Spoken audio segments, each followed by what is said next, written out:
All right, everybody, welcome back to Culz Talks Pop Culture Episode 4. And unfortunately, we are with another of these movies that's kind of been a slog, and I think we're going to end out this year continuing this tradition. But I see we got Nick here, we got Grayson, and unfortunately, we got Venom. But yeah, that's been our week. Grayson, how are you doing today? Oh, living dreams, having a beautiful day off from work. It's a great day. Living dreams. Like Whose that. dreams are you living? How Don't worry about it. fantastical are we getting? I don't know, somebody's nightmare, but not my dream. But hey, it is what it is. And Nick, how are we doing today? Doing all right. Living dreams as well.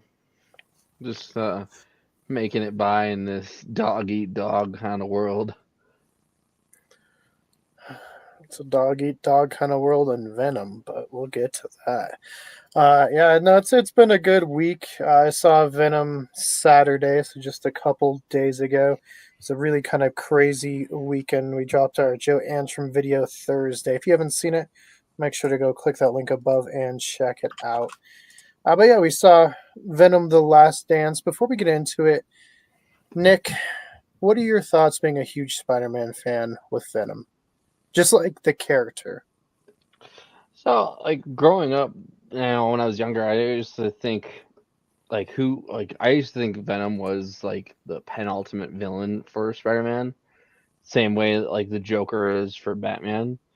I don't think that's the case anymore, but like I've loved seeing the success that the first two films had. So like the fact that the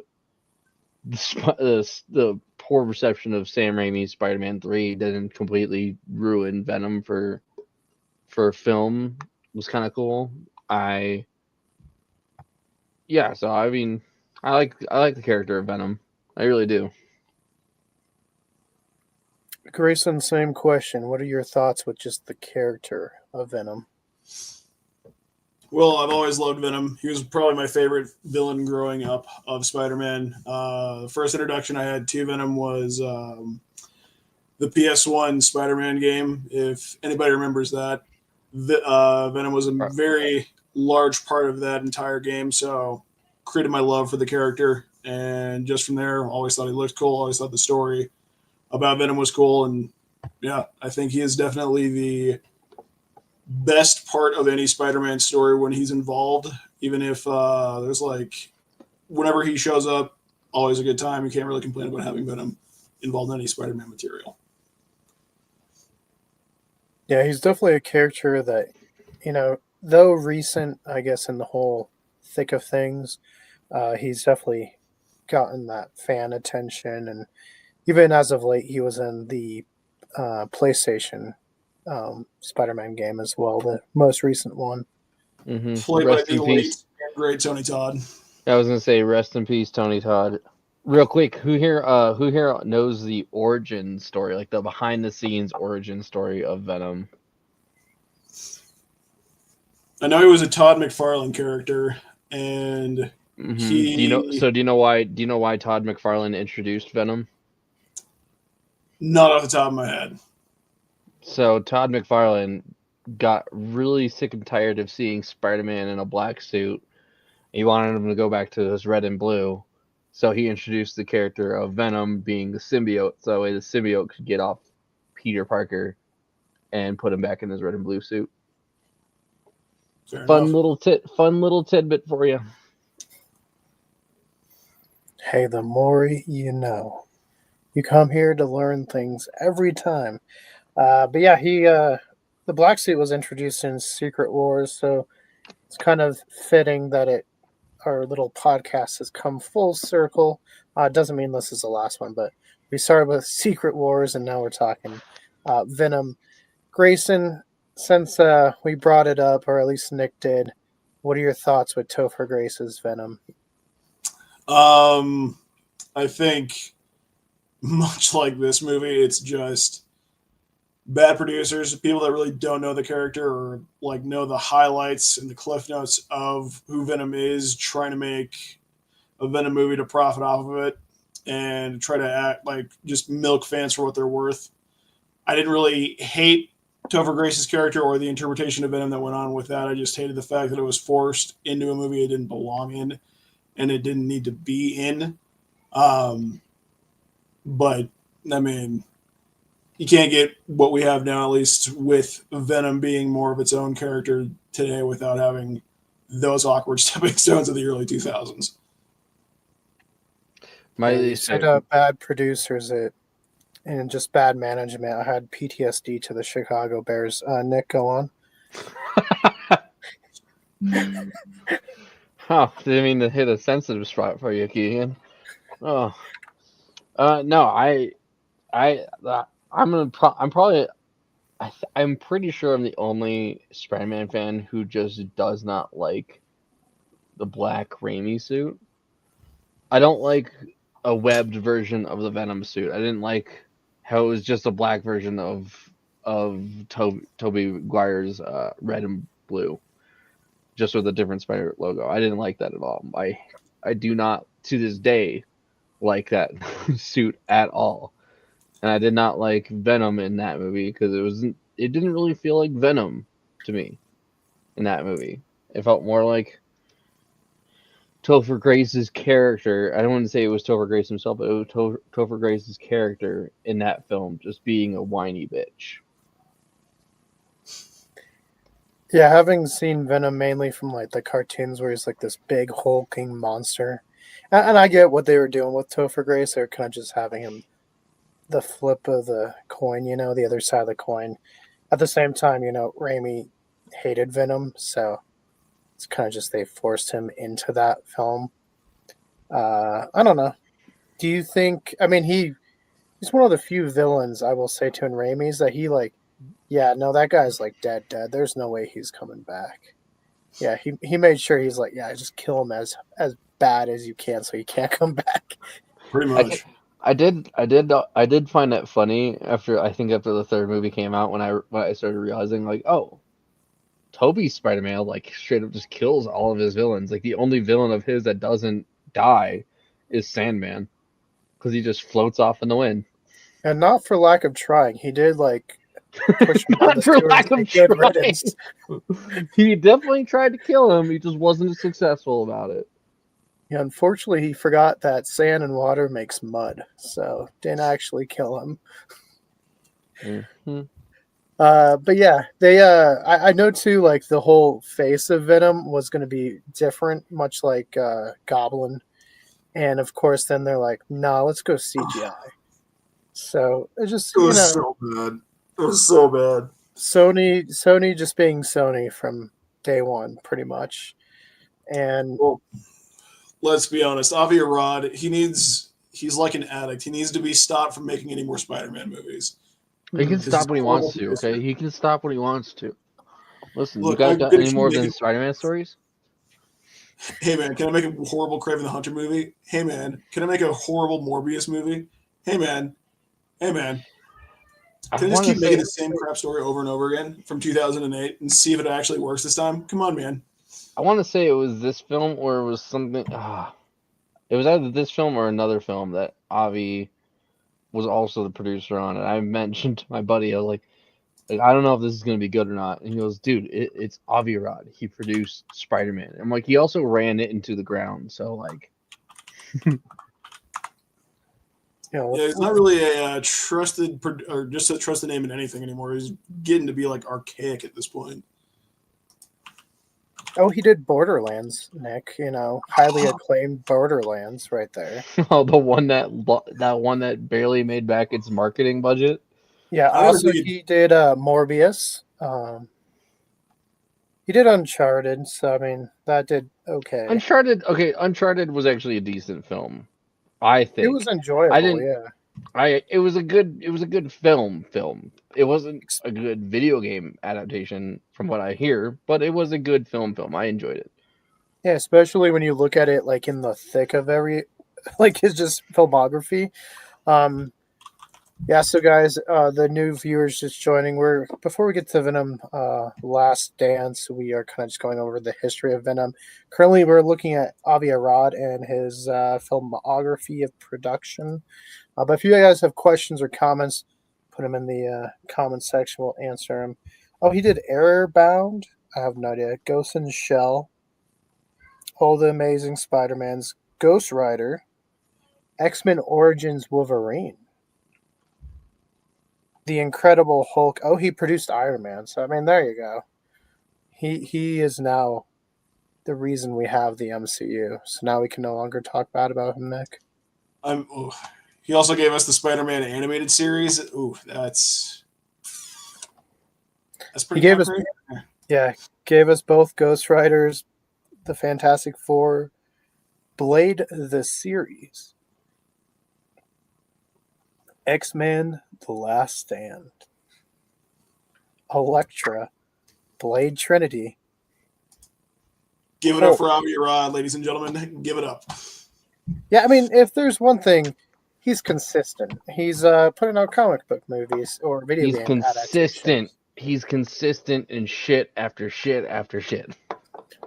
Consistently Just bad. kidding. No, he was good. He was good back in the day. He was good back in the day. You know, much like Fall Out Boy, Panic at the Disco, all of them. Like they were good back in the day. I'll say that. They're still, some of them are still good now. I still enjoy Fall Out Boy, but they're not. I was going to say, Nick, we got to save this for our new section, Hot Takes of the Week. We're going to have that at the end. They're not, they're not hot takes of the week, man.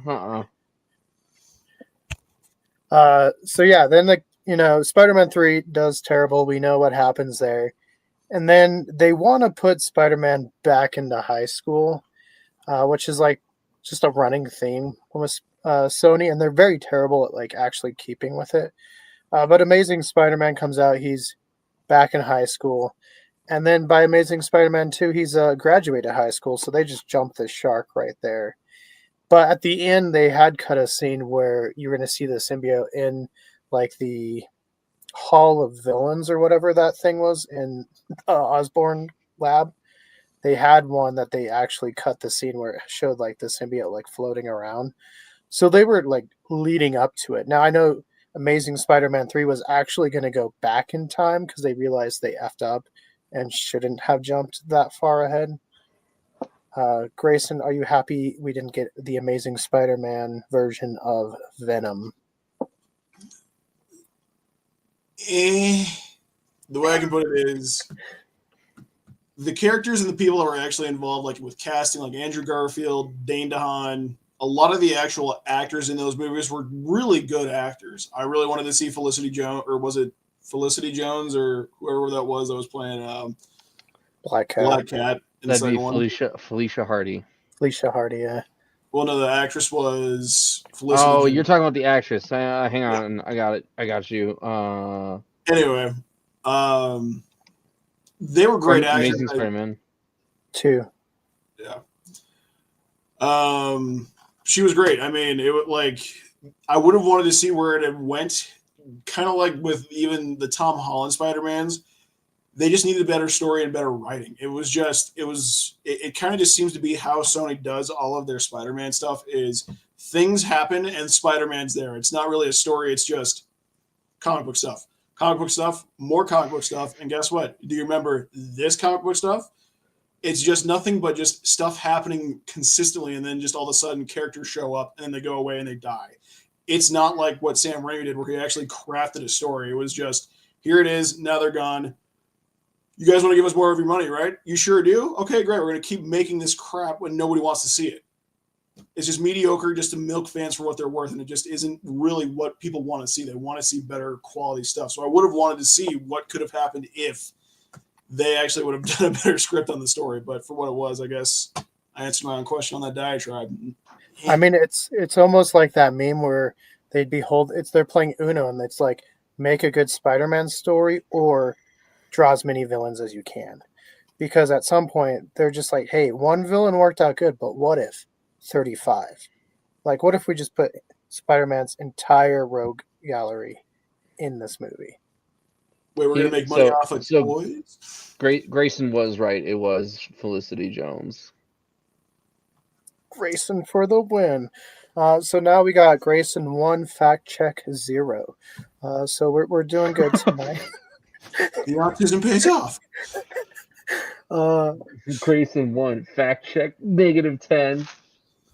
yeah, and to be fair, what we got from Amazing Spider-Man 2 was even less congested because I know they cut characters out, including Mary Jane, who they filmed scenes with, as well as like what is Gwen Stacy's dad was supposed to be like showing up throughout more of the film, and he was like going to come back in the third one as well. Mm-hmm. Okay. And they were also going to make a Aunt May like spin-off series of her as a spy. God, I hate Sony so much. Oh, I mean, So, I want to talk more about it later on as we get into the Venom story, but it's like the more that I talk about it, the more I remember it's like they just put stuff in the movies to try to sell as many toys as possible, and it's like while that has its place, that's for cartoons and everything else. Movies, everything's kind of shifted. It's no longer the late '90s, early 2000s. It needs to be more. It needs to be better storytelling because you can kind of just feel like, and we're taking a huge break to sell more toys. well, and of course the strategy, the Spider-Man 3 strategy followed the Amazing Spider-Man 2, which I guess in a way worked out for Spider-Man because now Marvel's able to borrow Spider-Man, though not show him in like movies because that's why like in what was the one Deadpool and Wolverine, they when they show the Tony one, they don't show Spider-Man or they don't show Tom Holland because they don't want to pay the rights. So like just put the Iron Man mask there. But Spider-Man goes back in to the MCU. And I think this led a lot of people to be like, okay, what villains are coming in? Well, good news, not Venom, because Sony got the bright idea that we're going to make a bunch of Spider-Man villain movies without Spider-Man. Now, granted, it's probably all Venom's fault, because if Venom hadn't done good, wouldn't have been making them. Mm-hmm. Grayson, what were your thoughts when you heard Venom 1 was coming out? The back in the day, I thought it could be good. I prayed to the entertainment gods that they'd actually make it a rated R movie. Fortunately, that didn't happen. But I No. was kind of concerned to see what would happen after that. But I thought if they did the story good enough and close enough to the actual comic books, I'd be down for the rest of the series. But yeah, that was my at least initial thoughts to the announcement of them making a Venom movie. What about you, Nick? I was skeptical at first just because it was like, well, how does Venom tie into, how is this going to tie into a Spider-Man film? Because to me, you really can't have Venom without Spider-Man. They pulled it off. I will say they pulled it off somewhat. I enjoyed Venom 1, and I also enjoyed Venom 2. But yeah, no, I mean, yeah, we're not gonna get Venom in the MCU anytime soon. That's going into too much detail. That was retconned with this film. What? It No, was not retconned. It was not. it kind of was. It's not gonna happen. No, there's still a symbiote in the MCU. We'll get to it. I'm sure there is, but I doubt that they're going to continue that storyline. Period, because they didn't even continue the storyline that Tom Hardy's Venom had with Tom Holland's Spider-Man from the end of Venom 2. They didn't even continue that. It was just nonsense. It was bullshit. So it was all retconned. I'm sure there is still a symbiote in MCU. Fuck you, Keegan. Okay. But Getting no, I heated. mean, I was excited. I mean, I enjoyed watching Venom 1 the first time around. I wasn't looking forward to it at all. I was like, this is going to be bad. I heard that not everyone liked it. The critics thought it was bad. So it's like, this is going to be bad. But then I was convinced by my brother-in-law. He was like, no, trust me. He's like, this is actually really good. So I was like, okay. So I watched Venom 1 and I enjoyed it. And also going back to the whole next villain they could have in the MCU, They set up Scorpion with Spider-Man Homecoming so they could easily do that. Especially since they've now introduced J. Jonah Jameson into the MCU, so they could easily get that storyline going for Spider-Man 4. I think we'll see Batman in the MCU before Scorpion. We have Michael Keaton. Yeah, that's my wild fan theory that Michael Keaton can time travel, and that's what the kids in Point Pleasant saw. They just saw different versions of Michael Keaton characters, because originally the Mothman's name was Batman, and then they had to change it to Birdman, and now it's Mothman. It's clearly just Michael Keaton characters. But yeah, when Venom came out, I think a lot of people were at least excited because he looked like Venom. You know, it was A lot of people more. were still mad about not having the white spider. I remember that. Yeah, and no Spider-Man. Okay. So it's definitely a downer there if you want to see Spider-Man Venom interactions. Now, movie comes out. Nick, what are your thoughts on Venom 1? On Venom 1, Yeah. again, I enjoyed it. I liked watching it. I thought it was a decent movie the first time around. Wasn't my favorite, but that's because I'm not super familiar with all the other comic books side of Venom. Like, I had never got the chance to read those storylines, so I was just like, okay, cool. There's other symbiotes. And again, not for a lack of trying. It's just Amazon is like resisting your urge to want to read Venom. Yes.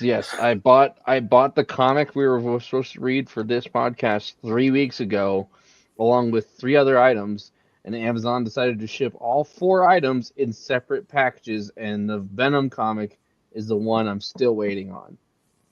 I got my Horizon Zero Dawn comics. I got my cat brush with the self-release. I got my Horizon Zero Dawn t-shirt, but not the Venom comic that I ordered at the same freaking time in the same transaction. Which is hilarious because I ordered mine like a week ago.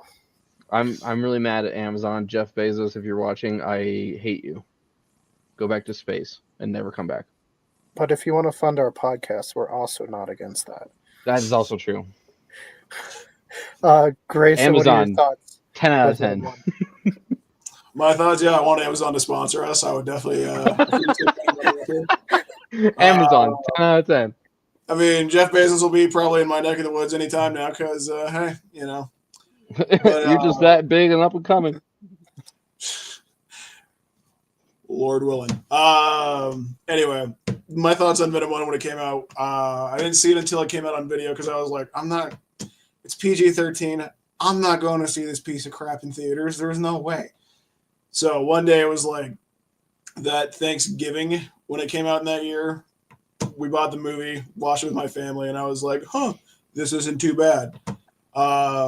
Definitely heavily inspired from like the superhero movies of the 2000s. I think, honestly, Avi Arad and Sony just keep scripts from like back in that time period, just churning it out because now they can. They're like, oh yeah, somebody wrote a treatment for Spider-Man and Venom back in like 2003. So we're just going to whip that out and just put this all about Venom now, which, yeah, it was entertaining. It was fine, but you could definitely, like, it felt kind of nostalgic because it was like, man, this feels like I'm back in 2008 watching Spider-Man 3 yet again.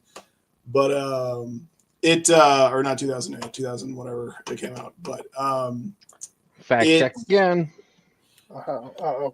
It's Grayson. I know I lost this one, but 2007. So close. So close. So close. Yeah. So close. Not quite close enough, dumb boy. To change the subject quickly. It was a mediocre movie with mediocre production and a mediocre story, which is fine for what it was. I feel like they kind of just rushed through all the symbiotes like they usually do, because for some reason, instead of, having the idea of making more money by bringing the symbiotes back and actually making a story where you could actually have characters come back and not just kill them off in the first time you see them, it wasted a lot of cool symbiote characters to where outside of Carnage, they could have actually had a lot more fun with the world. But I feel like with the type of producers that we have on there and the story writers that are involved, when I saw that happen, I knew it was going to be just.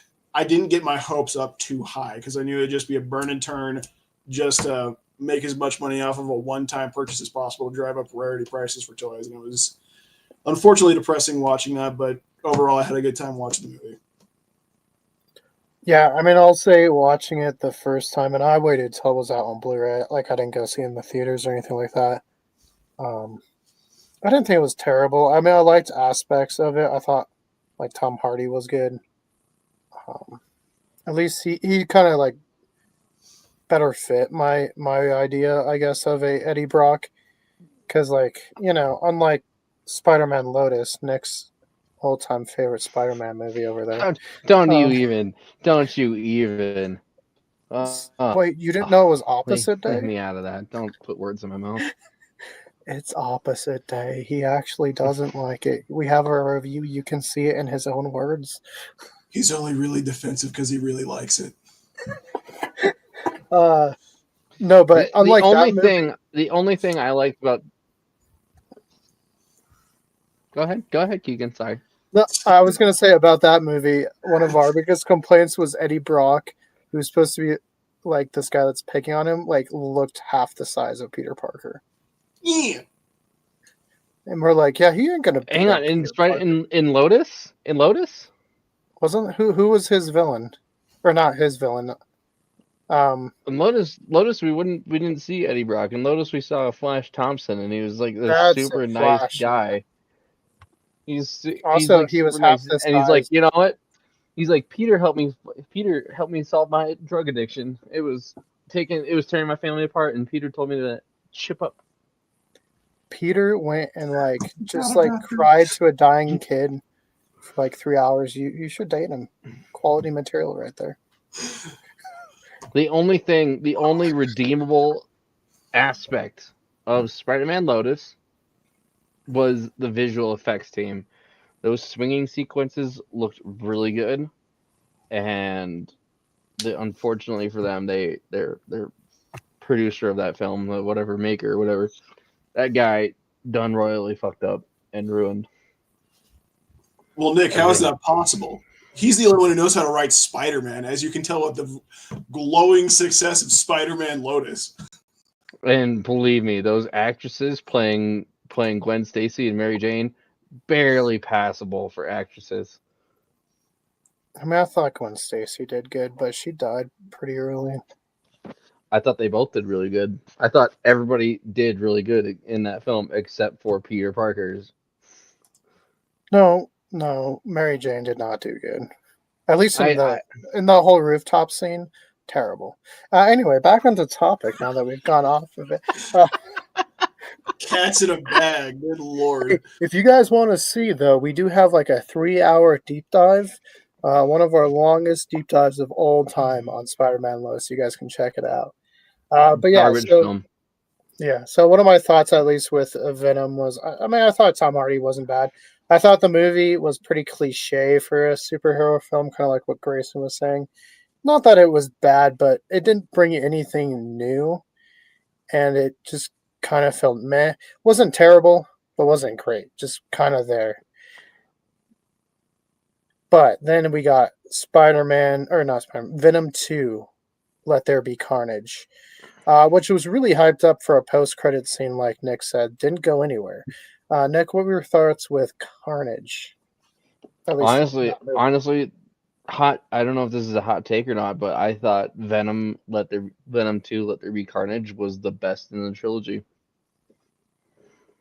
All right, so for reviews that are seeing this as a short, you just heard all the buzzers go off right there. It's like boop boop boop boop boop. Nice job breaking the meta there.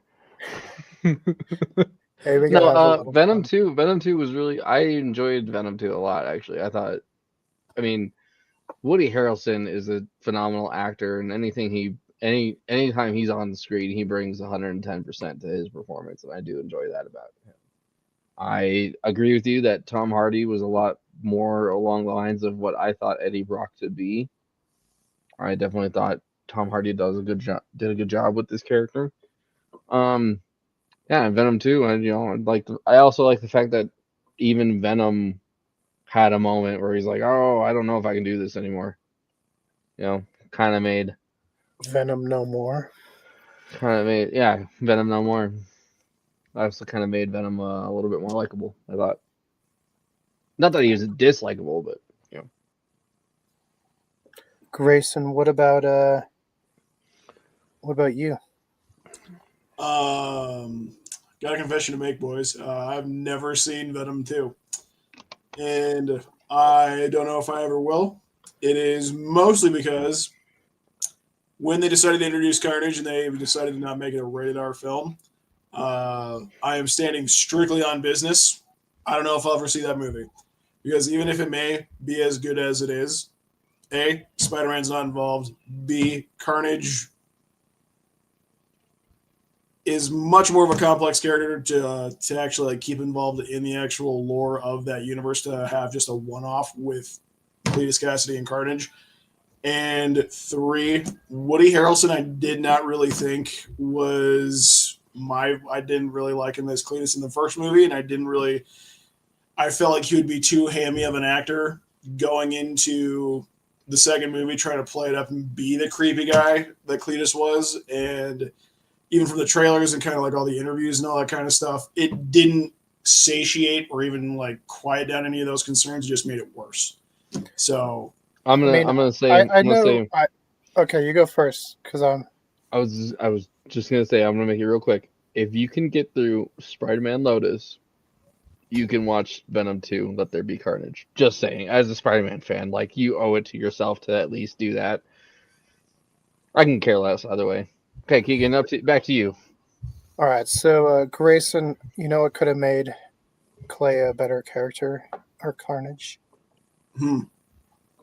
If the actor Jeff Goldblum had played him as well. Why do you do this to me, dude? I'm not saying you have to do the skit. It's just like our running gag. It's gonna be like our what's the pitch meetings, their little catchphrase. That's gonna be like our catchphrase. People are gonna be like, all right, where's Jeff Goldblum? Where are they gonna drop him into the I'm all for it. Yes, I'm a little crazy, I guess. Yes, I am Carnage. Yes. We Venom, are you going around doing that? No, Venom, no, I am crazy. You did not do the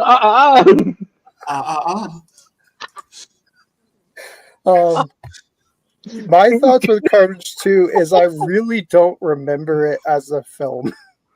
I've watched it and I own it. Again, another movie I didn't see in theaters.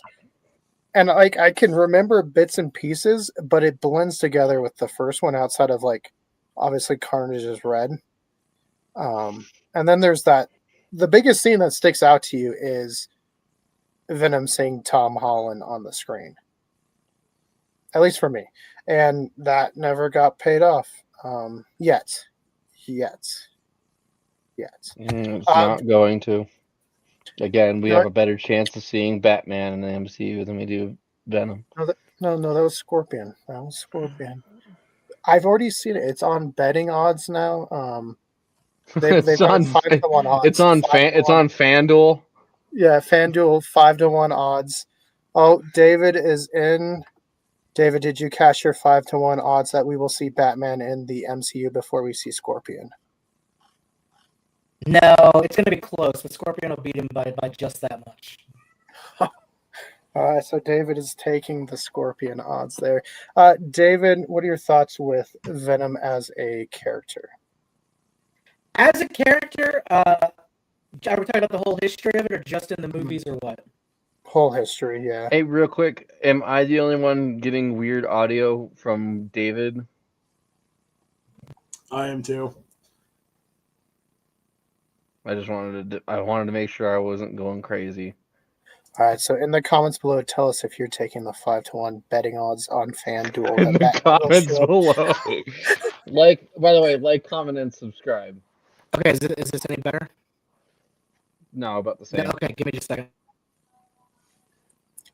So, while David's doing that real quick, Venom is the reason I think that we've gotten a whole host, well, outside of Avi Arad, that we've gotten a whole host of just Spider-Man-less Spider-Man movies because it made $1 billion. And then they were like, what if we did Morbius? And what Okay, if we is that any better? God. Okay, hold on. And what if we cast the guy that everyone just ostracized as the Joker as our lead character, and have him just be Jared Leto the entire time? Cult leader Jared Leto character. And Look, then your they film were has like, been being Jared Leto for what, 45, almost 50 years now? well, I'm just saying, like, he didn't even try. Like, he just walked on set full Jared Leto. Didn't even shave. He was just Jared Leto the whole time. Come on, Keegan. He was, walking around on crutches. That must have taken a lot of method acting practice right there. Jared Leto's 52 years old. Oh no! Fact check 2. Grayson 1. Grayson. Shows how much I care about Jared Leto, I guess. I mean, He used to be cool. At least for Joker, he shaved his eyebrows, did questionable things backstage, things that would probably get him arrested if he actually did it. Oh man, I heard like he had sent like a dead rat to Margot Robbie or something like that, and I was that's like the tame things. I know that's like one of the tamer things, but it's like, how do you not get arrested for something like that? I don't know. Well, yeah, and then who was it? Caravan of Garbage or something was like, who started these rumors about what Jared Leto did? And then they showed a video, and they're like, Jared Leto did. It was old Jared Leto. He started the rumors about like the anal beads and like the used condoms and stuff that he gave people. Oh, Jesus, dude. And he's like, that's what the Joker would do. I'm like, no, you might not. be Avi Arad of actors. I mean, at this point, that's what like John Wayne Gacy or like fucking like Jeffrey Dahmer would do. That's what those guys would do, not the Joker. The Joker, he'd be beating Elon Musk to a puddle of mud, asking where his flying car's at. Okay, does that sound any better? it's a bit better, yeah. Is it better if I get closer to it? No, it's worse. Okay. Where's the ideal sound? Like right here? Right there is better, yeah. But is it bad? If it's awful, I can It's- the thing again. Sounds like you're gargling pixels right now, David. Okay. I mean, like we don't mean like gargling pixels, like as if like you're having a fun date with Pac-Man. We're talking like you're in the movie Pixels with Adam Sandler, and that's what you're just coming in off the bad glitch. Like that's just what's happening. I didn't mean to tee him up for that one, David. I'm sorry about that. It's called Yes and Grayson. I'm not an improv guy, all right? All right, so what have your guys' thoughts been on like Morbius and next really brilliant idea, Madame Web also minus Spider-Man, but with a Madame Web who is very excited to see Uncle Ben die. Any thoughts there? Morbius was hot garbage. I could not. Okay, switch microphones. Is this any better or is this awful? It's worse. It's worse, That's definitely. Okay, that's fine. I switched to the headphones. Like, That's worse. That's worse than when you first joined. Morbius. I just couldn't stand that film. I tried watching it like twice. Couldn't stand it. Madam Web. The only reason why I watched it, and I'm sure it's the only reason why a lot of people watched it, was Sydney Sweeney. We all wanted to see Sydney Sweeney. I think she would be. Genie. Yeah. I think she will, if the rumors are to be believed, I think she'll be much better as Black Cat and Felicia Hardy than her character from Madam Web. Madam Web is the first film I think I've ever seen where I actually noticed the drop in quality for CGI. It's that bad. Okay, testing again. Well, Oh much my better god, than you Venom. sound like a god now. Okay, there we go. It looks like there was some new filter that was automatically put on for StreamYard for me for some reason. That was Oh. reducing out every noise. Oh, that's So weird. I think it was messing with the dialogue. So, but no. Speaking of gods, let's get back to Sydney Sweeney. Hey, hell yeah, brother. Sydney Sweeney, if you're listening, I will be your lazy sit-at-home husband any day of the week. And how can you resist that, Sydney? Where's your phone? She's probably calling right now. No, it's right here. Believe me, I've been watching it all night. It's well known she watches this every week. So It's well known that I go on Twitter and tweet at her every single day. Marry me, please. I mean, that would get you some attention, but I don't think it's from her. It gave me attention from like Sydney Sweeney 9766. Hello, I am real Sydney Sweeney. Send me $5,000 to be in next movie. Would Can you you like to send see? me Apple Would you gift like to card to see? show we will get married? I Would am you like stuck to in the see? middle of nowhere.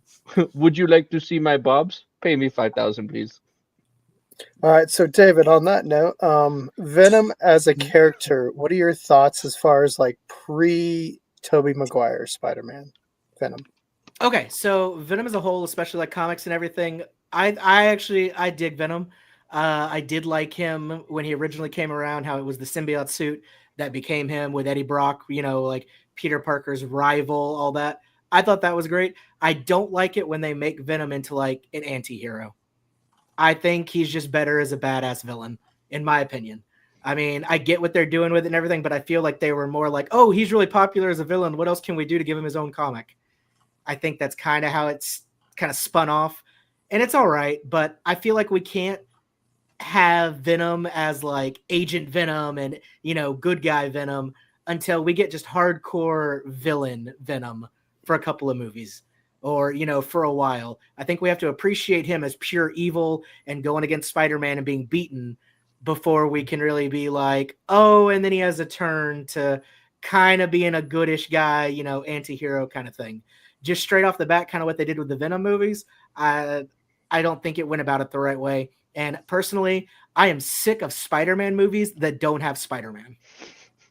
David, we have some terrible news on two fronts there. They are in production of an Agent Venom movie. I wouldn't be surprised. Is it Sony? It's Sony, yes. Yeah. Because now they want to make a whole symbiote universe. That was their reasoning to having like that's why they 35. brought in so many. Yeah. And I'm like, no, you did the same Spider-Man 3 thing. You just throw as many as you can and it never works. You know what's funny? It kind of reminds me of what they did for the Lilo and Stitch TV series, where it was all of the other experiments before Stitch, like before the 626, except now it's, the other symbiotes. It's the same thing. I have not thought about the Lilo and Stitch show since then until just now. Yep, and it's kind of the same, isn't it? They're just like, how do we get more content? Oh, let's just have other ones that kind of look like him and do slightly different things. Speaking of Lilo and it's going to be great. Speaking of Lilo and Stitch, are we excited for the new live action version? I think it looks great. I think Stitch looks awesome. They did a really good job with how he looks. I was never a huge fan of the movie. I was like, it was all right. Not one of my favorites, but it was okay. But I have high hopes for the live action. I mean, I was never a big fan of Jungle Book growing up, but I loved the live action. So we'll see.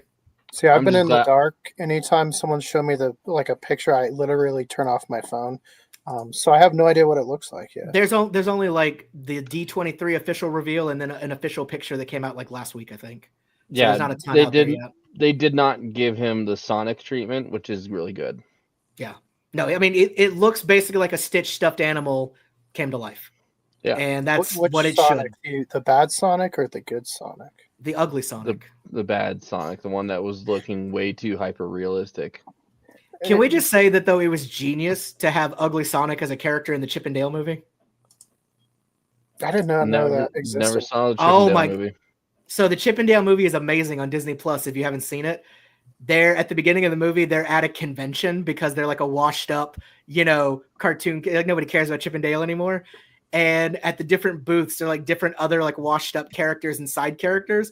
And one of the characters is Ugly Sonic, who's literally like signing autographs at a booth that people can meet him.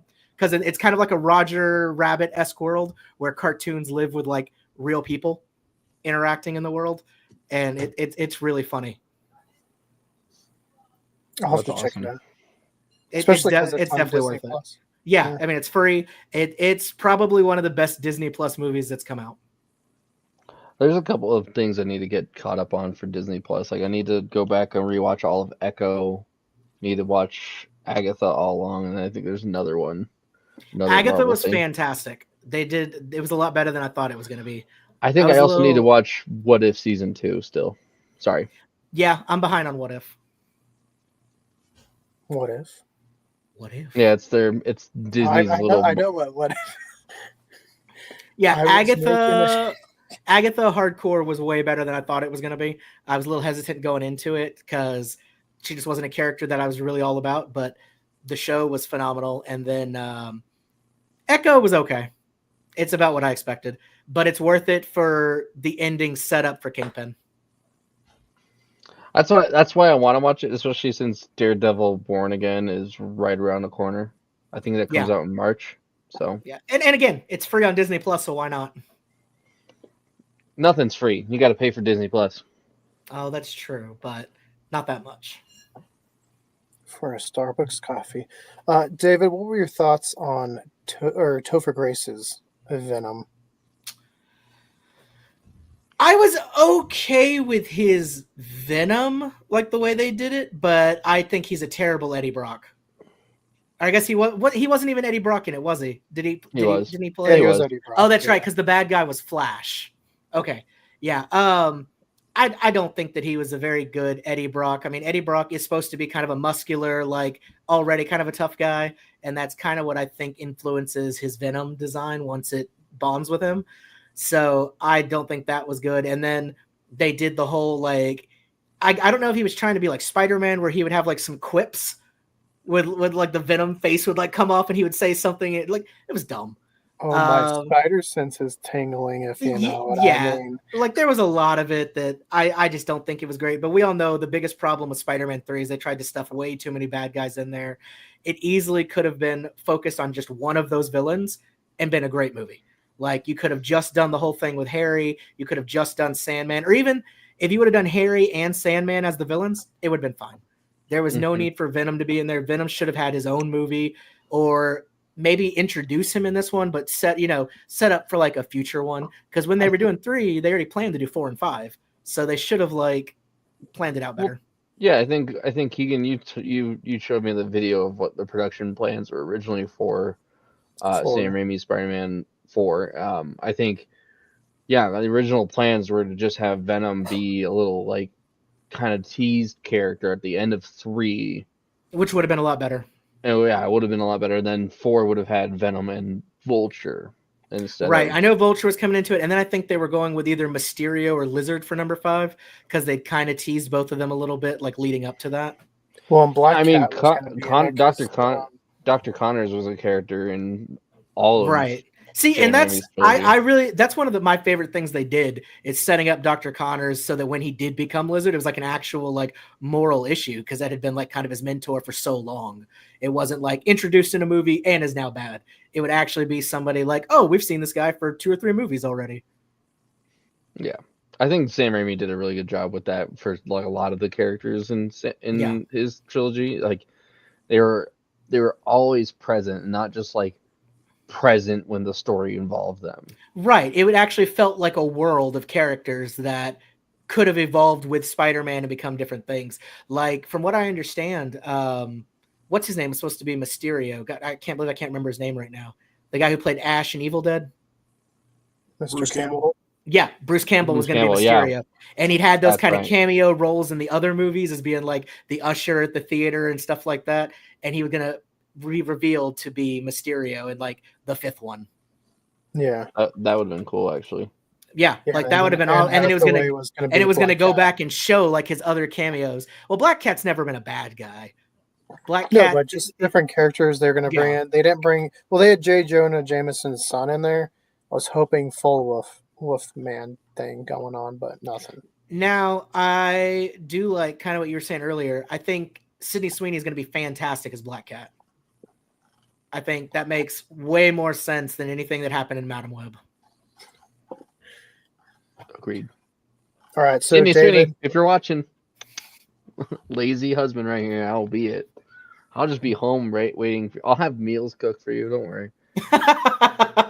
Nick, we have some bad news. We've actually replaced you at work with a Sydney Sweeney cutout.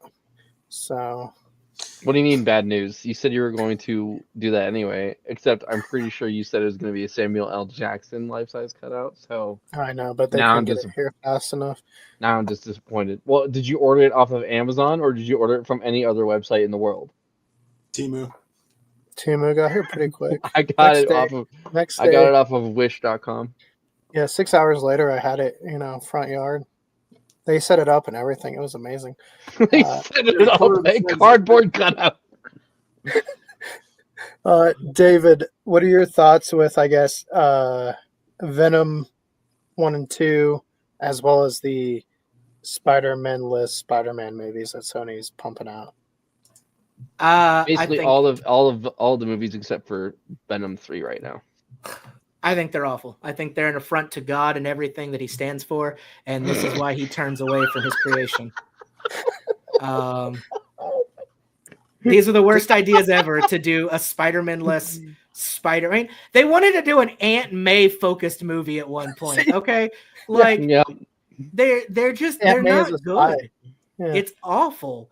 But if I take Sony out doesn't my know what they're bias doing. of that, if I take all that out and I just judge them as movies on their own, Madam Web was bad, and that's because I think they were reaching too far. That's never been a character that was set up like she's so different in the comics and everything from that. I don't know what they were doing with that. she's a minor character in the comics, isn't she? If I remember Yeah, correctly? and she's like an old lady, and like it's crazy. It's nothing to do with like what they did there. If I take out my other, like if I never knew anything about Venom and just watched the first Venom movie, it was at least entertaining. Like it was a decent story. Like, okay, this guy bonds with an alien thing, kind of hero-esque. Like that was all right. I think Carnage was done a really major disservice in the second one. That one was probably, I think that's the worst of the three, would probably be Let There Be Carnage. What about Morbius? Well, that's a masterpiece. We all know that. It's we don't- Morbin time. We don't even really need any other movies after that came out. Everything David? else is just, bonus. David, are you going to Jared Leto's Secret Islands with his cult that he has? Jared, you told? I was like, that's why his background is all blurred and stuff. He's just standing there like, don't you say nothing. You just hear in the background like, take me down. He muted himself. Way to commit to the sorry. bit, David. Way to commit to the bit. Sorry. Yeah, and unfortunately for people looking for Spider-Man in the Spider-Man list Spider-Man movies, do Now, not okay, think hold on. To be fair, Morbius probably had the biggest chance that it could have been its own thing without involving Spider-Man. Because I feel like you can have Morbius without Spider-Man and still have plenty of stories there with like the vampire and stuff like that. But they just, it was awful. And again, Morbius isn't really like a hero. I think you could have had better chances with Morbius because it's all Marvel. You could have had a better chance with Morbius being With its own Blade? thing with Blade. Yeah. Yep. My favorite part of Morbius is the random end scene with fucking what's his name showing up. Michael Vulture. Keaton. Yeah, just showing up out of You can't say nothing. Michael Keaton because he wasn't actually on set for those films. Like, Oh, I'm yeah, it's sorry. just- Mothman. just Just there. Mothman in person from Point Pleasant right there. Yeah, it makes no sense, and then they just dropped it. They're just like, never mind, that was a bad idea. You're right. Kinda Sony has those things though. Sony will make movies and then just have those like kind of scenes with just that we're supposed to set up something bigger, but then the film was awful, and they're like, oh, well, guess never mind. Like, Like I'm maybe sure make there's a one or film, two. make a film first without trying to set up the sequel, and then see how Yeah. it works. Like, I think I'd have to go back. I'm sure there's one or two that they've dropped, but the MCU has been pretty good about paying off their end credit scenes, like leading to something. Outside of this last phase, which they still have time, but I Right. think we're still looking for what's his name? Same actor. He was in Venom 3. He's in Doctor Strange. Mordo. Who are you talking about? Who's the other wizard? I know what you're talking about. Oh, you're Mordo, right. He right? was. Yeah. He was. Yeah, in because Venom he's 3. in credit scenes, and he's like, "There's too many wizards." He's like killing the wizards, and then So never there heard from was him. okay, so That one didn't really play out. So what happened? There's actually a deleted scene from Multiverse of Madness that they took out, and Wanda fucking caps him. Like he goes after her and his like vengeance to get rid of like people that are ill using their magic, But that and she's like the first person that she kills. that still doesn't really tie into the original end credit scene that Keegan's talking about, because that is a different. Yeah, that's where he was going to go universe. after. No. That one still It's the died. same universe. Yeah. This one was going to be early on in the movie to show us that Wanda had fucking lost her mind already. Yeah, he was going to before come Doctor after Strange her. got Okay. back, Yeah, before Doctor Strange knew anything was wrong, this universe's Mordo was going to go after her as like an ill user of magic, and she was just going to cap him. But they decided it was a little too dark and kind of threw the story off of what they wanted, so they didn't put it in. So there's a chance he'll show up in 3 now, because he's not technically dead on screen in the MCU. Well, what about like Harry Styles? You think he's coming back? I think that's No. not gonna. I think all of that's. They already canceled anything Yeah. else having to do with with those characters. But can we only will find get out. to see the big giant celestial Celestial. that's in the ocean for Captain America. Well, what about Hercules from? That's gonna Thor? happen. Is That'll it, happen. Is it gonna happen? You think? Okay. Yeah.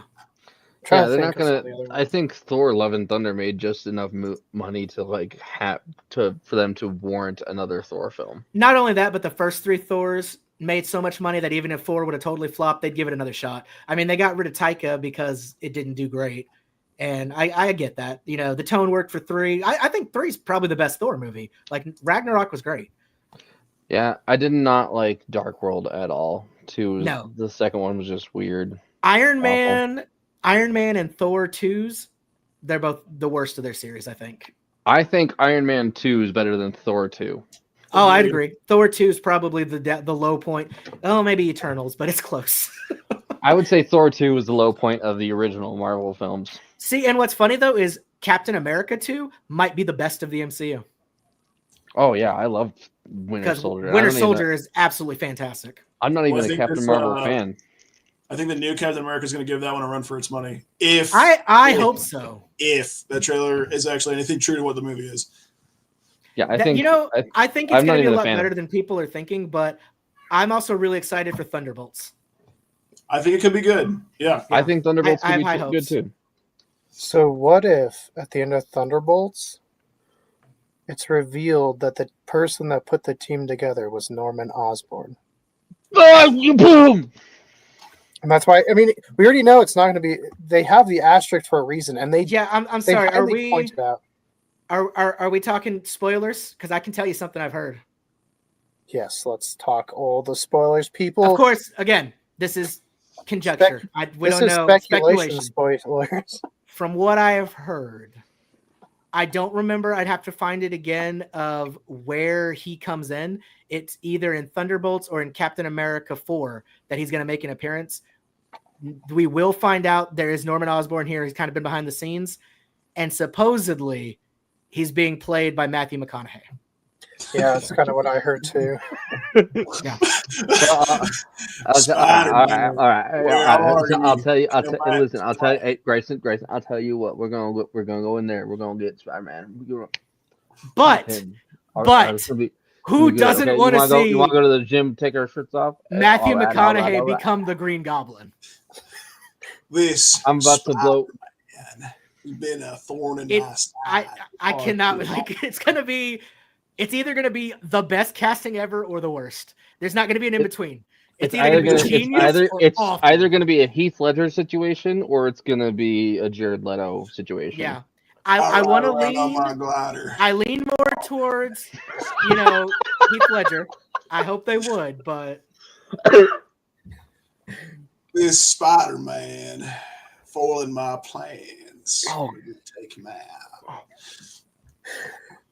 Yeah, no. So I think that's who put together the Thunderbolts. All right, I all think we're right, gonna all find right. out towards the end of that film. so I think the only way we would have that is if we find out that Val was working for him, Right. I think that's what we'll find out, and I think we'll find which out that I'd be fine with, he even though bought the building. she's supposed to be Madam Hydra, but I don't know if they're gonna say Hydra's still around at all or what.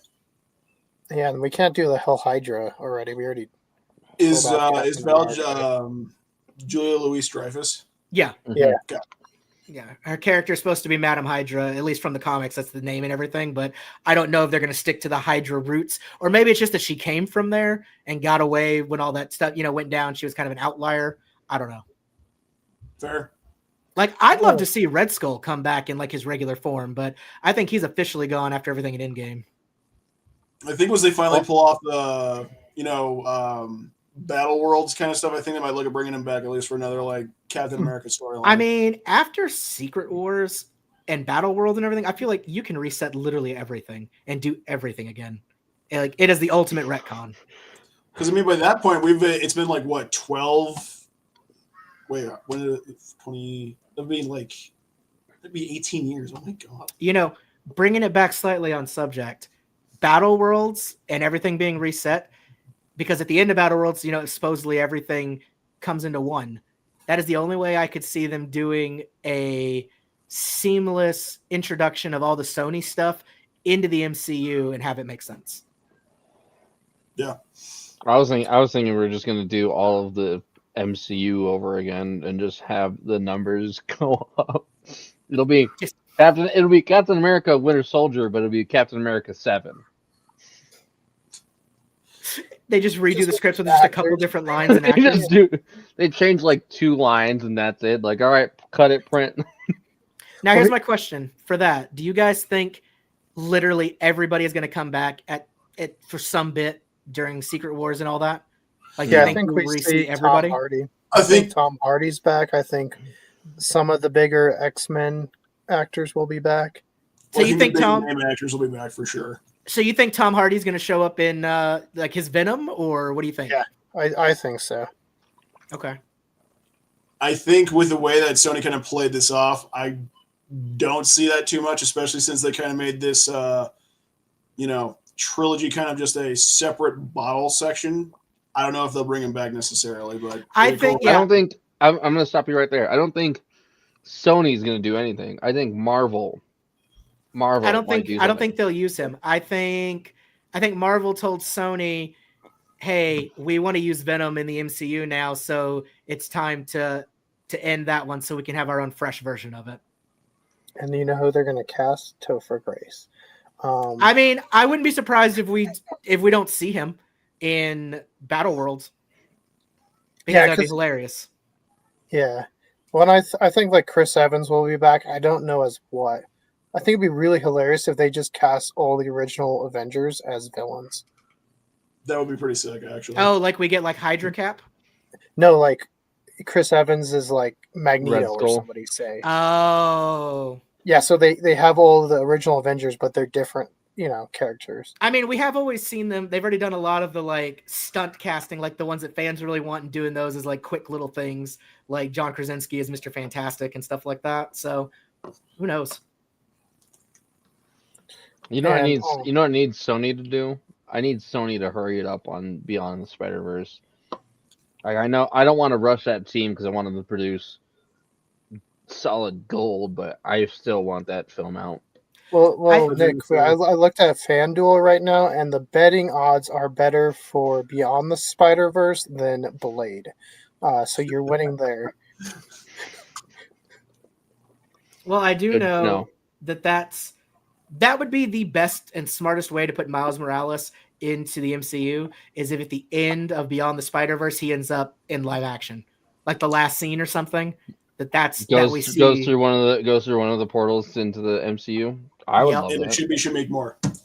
Anyway, and that's when we find out that that that's the live action Miles is introduced, and it's the same one from the Spider-Verse because he's so beloved. Like, you got to keep that character going. I If you're would love trying it if to the reintroduce and everything, that would suck. I would love if the live action Miles Morales was just the cartoon version. Like they just have all these live action actors and then just a hand drawn Miles Morales. I mean, kind of the way they had That'd be Donald hilarious. Glover in with all the animated Yeah, ones. yeah, that'd be great. And nobody ever mentions that he's drawn. Yeah, no one's ever like, oh, that's really weird. Like, what's up with this guy's morphology? All right, so now that we've gone off topic for I don't even know, it's not telling me, a long time at this point. Let's talk about 15 Venom. minutes. Yeah, see, we're catching up. We're almost to the end of the movie. Venom 3 it came out. I don't know. We'll go around. Nick, what were your thoughts when you first maybe saw the trailer for Venom 3? When I first saw the trailer for Venom 3, I was actually kind of hype. I was really excited for it. The first trailer for it made it look like it was going to be a great movie. So. All right, Grayson, what about you? Honestly, I wasn't super stoked about the movie. Once I saw the Venom horse and pretty much all of that, I kind of got though it was not a easy pill to swallow for me on that one, but I just kind of thought it would be the exact same thing, another bog standard 2000 style superhero movie, and pretty much was. David. Yeah, I mean, I was just kind of disappointed that they were making another one. So, I agree. It just looked like it's the same exact standard of movie that they'd already put out, and it was exactly pretty much what I expected it to be. My first thoughts when I saw this was, didn't we see the Craven trailer 2 years ago? And then after that, I was kind of like, do we need another one? And I guess Sony, they just want money at this point. I mean, I think that's kind of what this is they saw they made money with the first two, and they were like, hey, let's make another one. And they do want to make like a symbiote universe, and Agent Venom is in the works. So I'm sure those will do just like splendid. We'll enjoy talking about those. All right, so now we'll get into the movie. I will say early on, I was about like 20 minutes in, when Tom Hardy's just being Tom Hardy, I had probably my hot take of the movie, which was, if they ever made like a movie version, sort of like the Tag movie of Impractical Jokers, I want Tom Hardy to play Sal. But that's just my hot take for the night. Nick, what were your thoughts when the movie started to get going? Keegan, I can't believe you. Keegan, you texted us. I'm so mad right now. I mean, if you followed me on Twitter, you would have known. He texted last night, hot take coming about Tom Hardy, find out tomorrow. And I said, oh shit. He goes, it's not bad, but definitely could be an indication of the quality of the film. I think it's an insult to Sal and Impractical Jokers, honestly. Honestly, when it comes to Tom Hardy, again, I enjoy him as an actor. This film was not. It was meh. It was a clear indication that Tom Hardy was in it for the money. I think it was a clear indication that. On this too? I think it was a clear indication that Tom Hardy wanted to move on from the character. Yeah. I mean, it kind of felt like it was just a lie. Like they just let the camera roll, and it was just Tom Hardy rambling like Tom Hardy can, and they just kept it in the movie. They're like, we'll edit that a little bit. You're good to go. Just tell him like you're from New York. Like even when he was falling out of the sky, his British accent popped out just a little bit. If you were listening for it, that's how little he cared. The one thing, and they didn't reshoot it. They were like, "It's fine." Nope. Like we're already paid. Let's just get this done. There is one complaint I do have about the movie, and it doesn't follow the symbiote's powers the way I think it should. In one scene, there's that scene where they get to Vegas and he's trying to steal the suit off the guy, and they go just knock out the guy. Versus like every other medium we've seen of the symbiote can just change its appearance to be different garments. I thought I the was like, exact same. what's the point of punching that dude when you can just change your shit to be a suit? I mean, it stuck out to me even more because I had read the Planet of the Symbiotes comic, where what's Ben's spider, Crimson Spider, is that what his name is? Scarlet Scarlet Spider.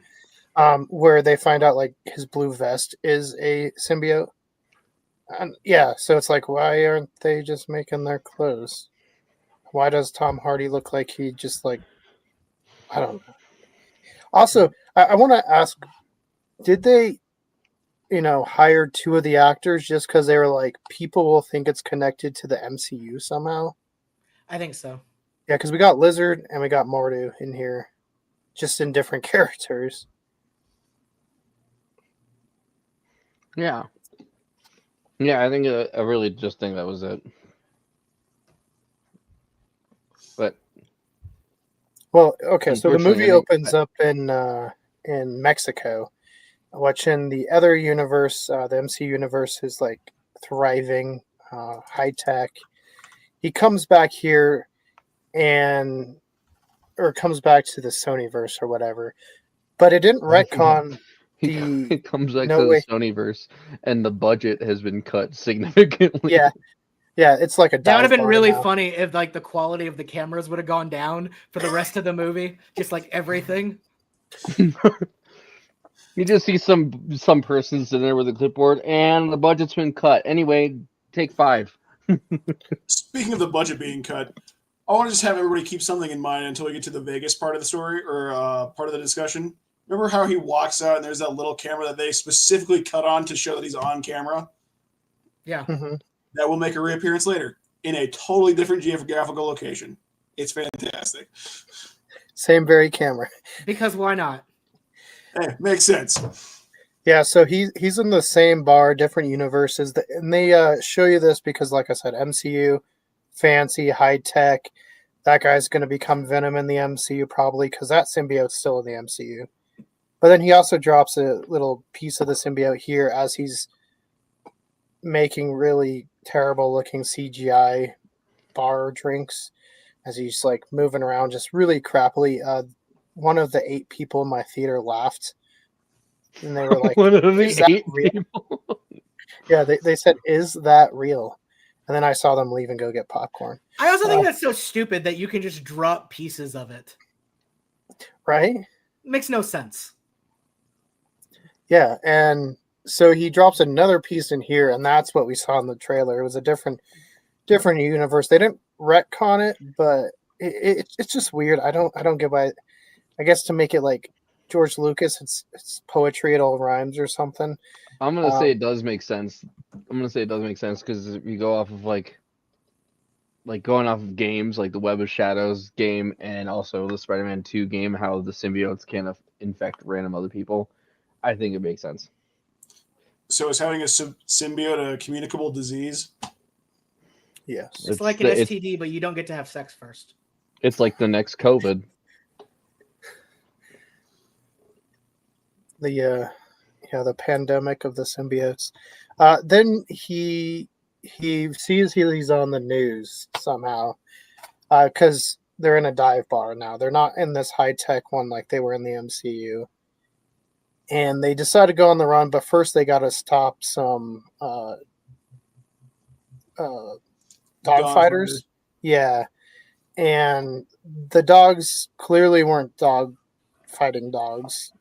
They were just like normal pooches, and the bad guys were comically bad guys. And then like Venom just like PG-13 bites their heads off, and I was like, they could have added a little bit of blood, like add something. All of the scenes in the Venom movies where he bites heads off just look fake. It looked really bad in this, at least that scene. Well, I mean, come on, the dialogue in that scene too, top tier. I mean, your mother? What would your mom think of you? She's dead. Probably written by world-renowned authors, you know. I mean, So what happens after that? They go on the run and they meet the lizard, right? Who's not the lizard? Oh no! They get First, on the airplane. yeah. and First, we're actually introduced to Area 51, which is being Wait, decommissioned in the most unrealistic way possible. that's a Because huge jump. oh, We go okay. to Null, and then we go to Null. Then it's the airplane, and then Area 51. Oh, I forgot Noel was in this movie because he is non-consequential to the entire thing. Like what you see in the trailers is what you get in the film, Pretty outside much. the post credits. Like at one point when I was watching it, I wondered if he was just added in at the last minute. Wouldn't surprise me. I mean, just to add stakes to the story, he's just there, which is super cool.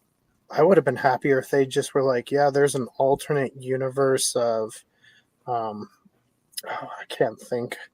Who was in Thor with Christian Bell? Who did Christian Bell play? Gore. Gore the God I mean, Butcher. can we just say how much money this movie would have made if it just would have been an hour and a half fight between him and Andrew Garfield's Spider-Man? Yeah, just a Spider-Man. If he fought a Spider-Man, if it was like Toby, Andrew, Tom, not the Spider-Man Lotus, but any of them, they would have made some money. Dude, no. Like, let's take a step back here. It would have made so much more money than anything you guys described if he straight up killed the Spider-Man from Spider-Man Lotus. It's like, oh shit, that's how we do this. Just needs to be 15 minutes long. I mean, if they put any of their other characters that they are making in their Sonyverse, it might have done better. Like, Or yeah, we even Morbius is- saw that there's a multiverse link between him, like that universe, and the Miles Morales one, because we had Yeah. that whole scene with the lady at the convenience store and everything. Like, oh they yeah, could have yeah. referenced one of those. There's so many ways it could have gone instead of being like, okay, now there's a bunch of them and Null's there for 2 minutes and ooh, here's a horse. And guess what? In one of the scenes, he looks up. It's really just high class acting right there. It's really hard. We had to pay him a ton of. How much did Andy Serkis get paid? A lot. Because he, I mean, Andy, great actor, obviously, but very much his Caesar performance here. Just without all the cool like CGI. All right, so Grayson, what happens next after like the bar scene? So bar scene happens. He walks away. God, this movie is just a bunch of stuff that just happens. Noel said releases for some reason. As soon as Tom gets Eddie gets back to his reality, Noel senses that he's back, and for some reason picks this point in time to release those symbiote hunters to bring back the Codex. The xenophages. Then, what? The xenophages, or as I like to call them, the fleshy wood chippers. Which again are things that have just okay, this is a thing now. Well, I would have called them knockoff demons from the original Spawn in the 90s, but hey, we're here now. But so that happens, and then it introduces Dr. Payne. What a name. Anyway, introduces Dr. Payne, like having that dream about her brother, and then which is introduces Area 51 foreshadowing. And it's foreshadowing. I felt it was definitely like a punch in the face kind of foreshadowing. It felt great. Super subtle. Anyway, that happens, and then tell me when you want me to stop talking, and I will. But just get us to the end. Yeah. And then stuff happens, and then we end, and then Tom Hardy just wrap it up right now. The end. Great cut the cast, guys. It's fantastic. After credit scene. Noel lifts his head up again, and then there's a roach with Venom on it. It's great. Yeah. Anyway, guys, it's been fun. Grayson, what would you rate the movie? Anyway, no. It was. Well, what happened? To get back to actually talking about the movie, And then Tom's in the plane, rides the horse, gets captured by the actual SEAL team that operates Area 51. And then, he runs into that family, gets captured in Vegas, and then the end of the movie happens. There we go. Yeah, because he gets to spend a good chunk of the movie not being Venom. Because obviously if they form into full Venom, then the codex is sensed by Null or the xenophages. So he can inhabit an animal because then he becomes the horse Venom, but he can't be a human Venom. Yeah, it can't be the two of them together because he also becomes the frog and the fish. The Statue of Liberty. No, he didn't become that. Rex didn't become the Tyrannosaurus Rex. Why did they name him that? Just name him some dumb choice. The Area 51 stuff I thought was funny though, because they were like very just openly being like, Area 51's being decommissioned. Sad day for the alien people. Yeah, And because in that universe, the raid on Area 51 actually went through. All those kids, Naruto ran straight in, so they had to get rid of it. We're gonna Kyle kick his chain off. Whoa. Yeah. The idea that the Area 51 raid was actually successful in a different universe by a bunch of Naruto runners. Yeah, that's why they're decommissioned. They're like, they got us. They were like, wow, our defenses are bad. Those kids were just running around so quickly. They're like, dude, the family got right up to the gate. How does that even make any sense? We couldn't hit any of them. That was the one thing I saw it with a friend of mine, and that was the one scene where he actually was like, they'd be shot. They'd be shot right on spot, right here. You can't get that close unless it's like their new like Area 51 festival day where you can get up to like the perimeter gate with highly powered like security guard rifles around you. But I was like, yeah, the guy's just like, let's just sneak through this fence. I'm like, if you guys die, I'm not gonna feel bad. Like, this is a dumb idea. Nope. Again, they would have been shot immediately. To be fair, that's how I feel about everybody in the Sonyverse. Every character. If you guys if you die, I'm not gonna care. That sums it up in one sentence. That's how I feel. You asked me earlier. David, there we go. I cried for 2 seconds. Doesn't that make you feel an emotional connection? Because he's falling out of a tower where he shouldn't be, and his parents shouldn't have brought him to begin with. You know what? That's another thing. I don't like how they tried to build up such an emotional connection between Eddie and Venom in this movie. Like, oh, they're gonna be separated. Like, well, just don't do the thing. Like, it was all their choice.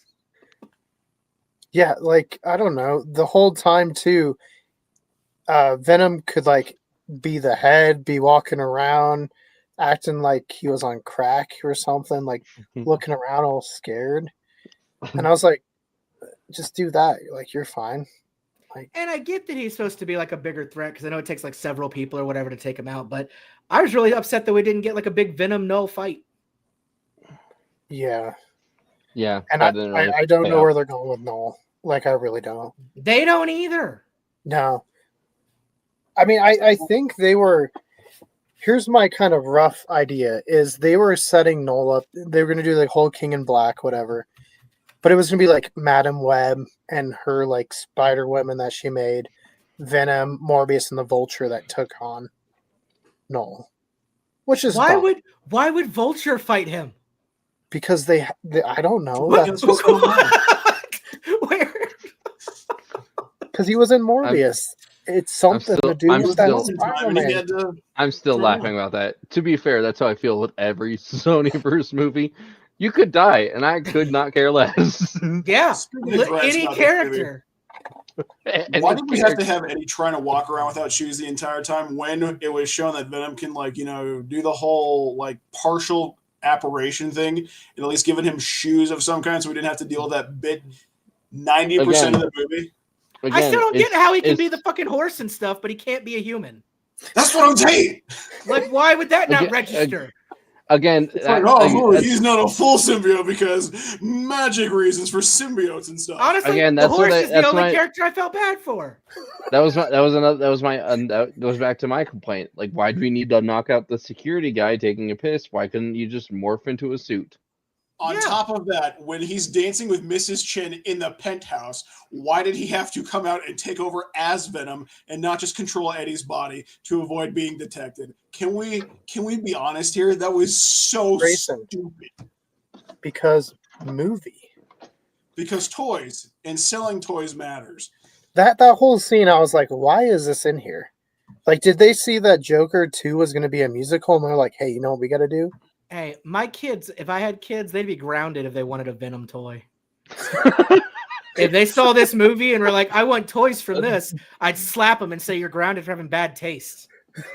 Where did I go wrong? No Christmas presents for you. Like, God. We're going home and watching the Criterion Collection. Hell yeah, David. Hell yeah. You're watching the original animated Spider-Man show until you gain appreciation for the finer things in life. Beginning to end.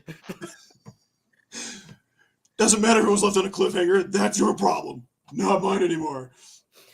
But I mean, honestly, I said at the beginning, this movie really felt like it was like 6 scripts shoved together where they just snipped and cut everything without a coherent story. Because stuff just happens. It's like, okay, he goes here, and then stuff happens. And then this just happens while other stuff just happens. It felt like it was written and shoved together because they don't want to lose the rights to Venom. Yeah, because that's what their whole ploy is. Every time they use the villain, MCU can't. Mm-hmm. Not without permission. Yeah. And then they get a lot of money.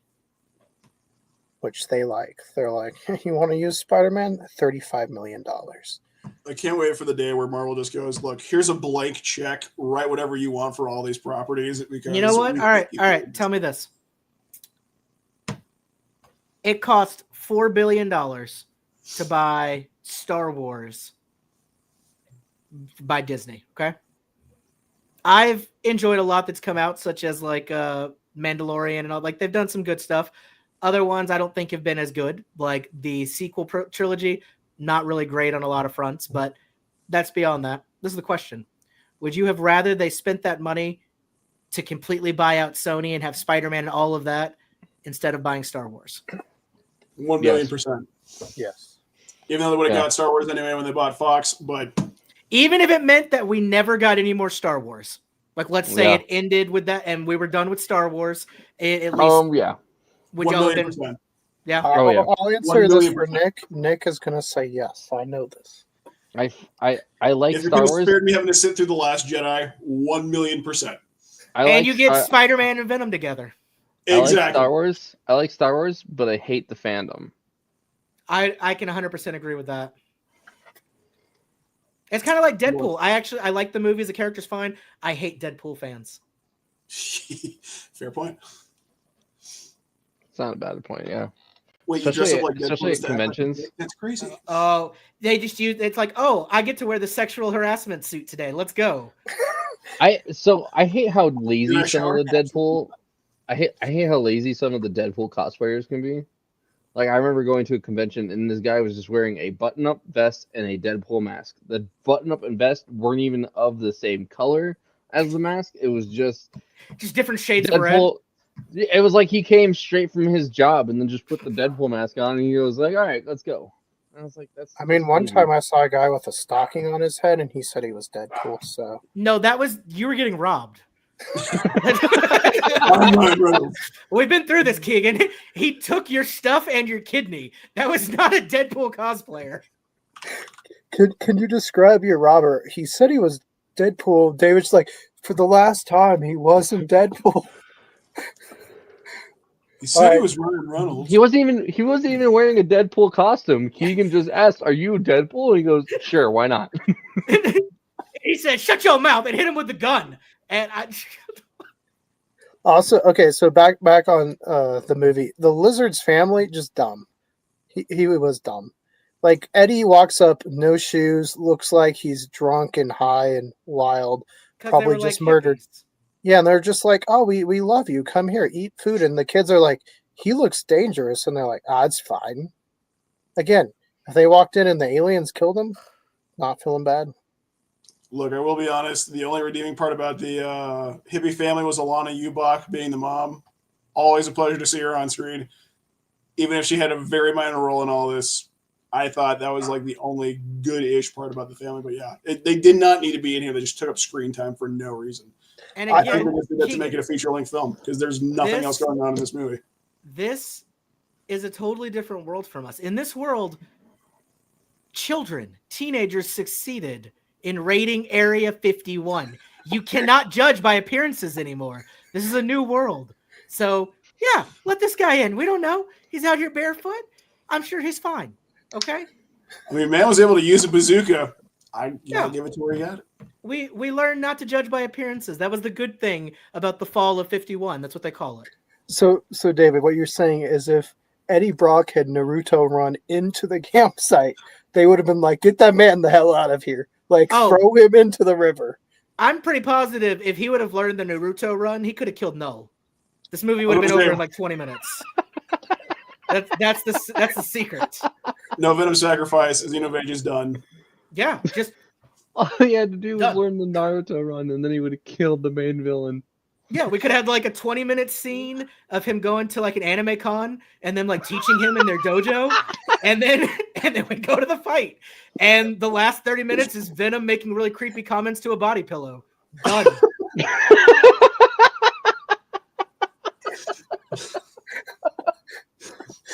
10 out of 10. And everybody would have left being like, the fuck did I just watch? But that's kind of how we felt anyways. So why not go out with a bang, right? That would be worth the ticket price. Good Lord. Because everybody would be like, did you see Venom? Kind of went off the rails there, didn't it? And I was not expecting that character for his body pillow. What's going on? Right? And here's the secret. They released 10 different versions, so the body pillow is a different character depending on what theater you saw it in. Controversy right there. It's kind of like when Clue released 4 different endings. You never knew what it was going to be. It's with the body pillow. And then we have like waifu wars and people trying to buy tickets to see their favorite one. They would have made a killing. That's how Venom 4 comes around. Venom 4 waifu wars. And this is the setup for the next one. The last weeaboo. The end credit scene, we go back to the booth where he bought the body pillow from, and that guy is wearing like what's the guy that didn't really show his face in Naruto? Was it Kakashi or something like that, right? You only ever saw like his eye, or he's like one of the teachers, right? Something like that. I know who you're talking about. Sounds good. Yeah, takes it off. Andrew Garfield.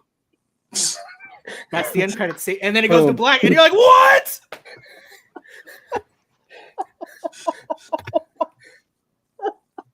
It's so right dumb. there. They just made $1 billion because everybody's like, this is the dumbest fucking movie I've ever seen. I love it.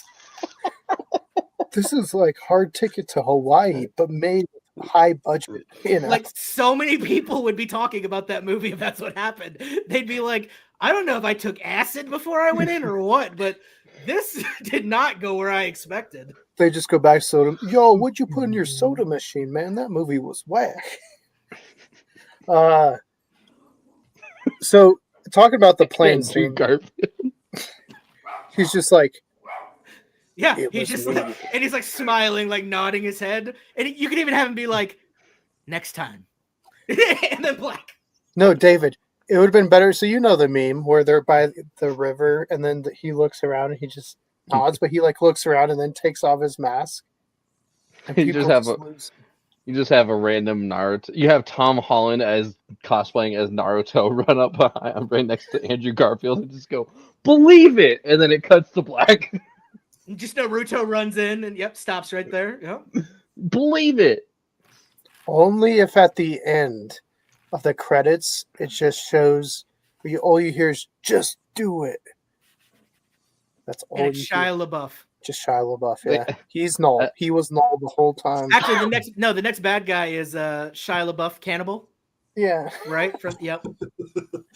I would just love it if like the end credit scene for that was like just like not professional, like not actual behind the camera, like on set footage, just like paparazzi footage of Tobey Maguire trying to avoid like I can't see, motherfucker. No. Even better.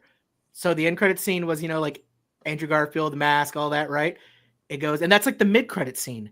The end credit scene, we go to that again. The mask is off, and then you hear, "All right, cut," and then it zooms out.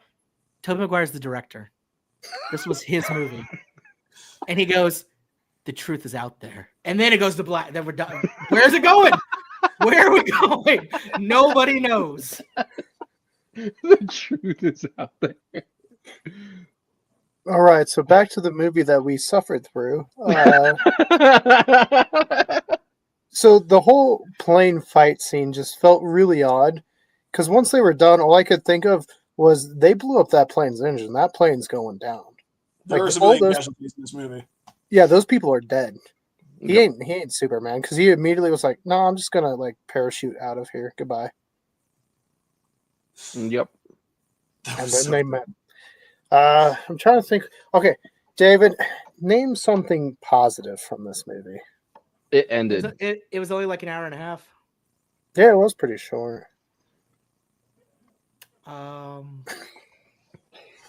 No comment on what I just said.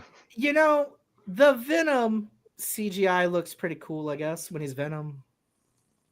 That's cool. We'll give you another one. We've got multicolored Venoms. Yeah, kind of like a Power Ranger thing going on. Again, just like the Lilo and Stitch TV show where they were just different colors of Stitch and slightly different looking. And one Look, had we all two do the same heads. things. Same, but different. But still same. Nick, what about you? Outside of it ended. I mean, I guess I like that they kind of tied everything up. You know, like the Mrs. Chen was a baller. That was kind of fun. I do like that they ended it on a positive note of like, you know, Tom Hardy walking over to the pier and being like, "See you later see you next time, buddy." You know, did like that. I don't But- like that they deliberately made it like vague on if this is the very last one or not. Do you know what I mean? Yeah. That they're like, it's the last one, or is it? I like, Also with like the Statue of Liberty that inspired them to want to go in Vegas, why didn't they show the Statue of Liberty at, I don't know, New York? That's right there, instead of some cosplayer as, you know, the Statue of Liberty? Because we got to pay rights, King God. Obviously because of the same reason that they couldn't have Venom change into a suit versus knocking some dude out. Because movie. honestly, no, it probably was the payment thing because they'd have to pay to film inside New York, whereas the other one they could just do a random set. Like Yeah. legit, they probably saved money by doing it that way and not having to have an actual location. Because if you brought a real life location in, there is like rights, payments, etc., you'd have to worry about. So they're probably like, fuck it, just have somebody dress up. Well, to add like an actual non joking one, I would say honestly, I did kind of appreciate because I didn't see the second one, so I didn't really realize that there was not like a whole lot of emotional building in that one. But I did kind of like that they kept with the staple of Venom being kind of dumb, being kind of big, but also having like a little bit of a softer side to him. I thought that was definitely, at least a better point of the movie, but it felt like it was kind of just shoved in there to try to make it feel emotional. I mean, as we talked about throughout this, but I still kind of like it. Yeah, honestly, I want to say that's something they changed a lot. I think in the comics, like, Venom's actually pretty smart. Yeah. Yeah. Like, he has to be to keep up with Peter Parker because he's a fucking genius. So I think Venom is actually pretty highly intelligent. I don't think he's as smart as Peter is because that's kind of the edge that Peter has, but he's definitely very clever in his own right. He was definitely more of the like dumb jock type almost in these, just kind of the stupid, himbo kind of character. Well, it's like for some reason, like in every Venom media that they try to do that's not the comics, like the PS1 video game or even like Ultimate Spider-Man, Venom for some reason gets played as kind of dumb because of how big he is. And it's like, that's not Venom's character. He is like more of a cunning character because he wants to get back at Peter Parker for what he did. So It's almost kind of like the Bane curse, where like Bane's always been portrayed recently as stupid, even though in the comics he's really smart. I mean, they did a good job in the last Batman movie. I The mean, Dark Knight Returns, yeah. Even though that movie is kind of I mean, for me, Venom's character has always been, let's get back at Peter Parker.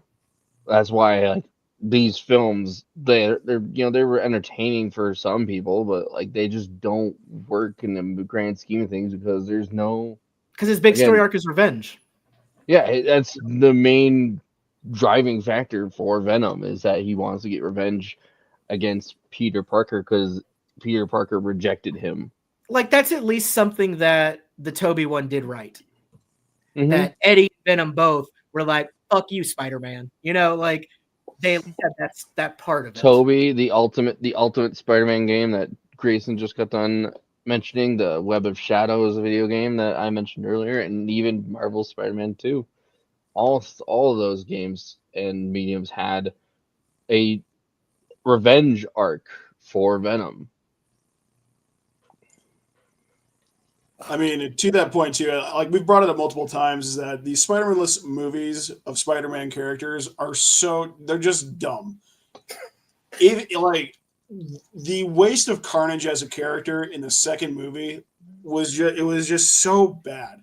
Like if Sony really wanted to make an actual like tied in universe, they kind of do have to start doing more of what Kevin Feige did in Phase 1 of Marvel. You have to have an endpoint, but then you have to create the story that flows through that.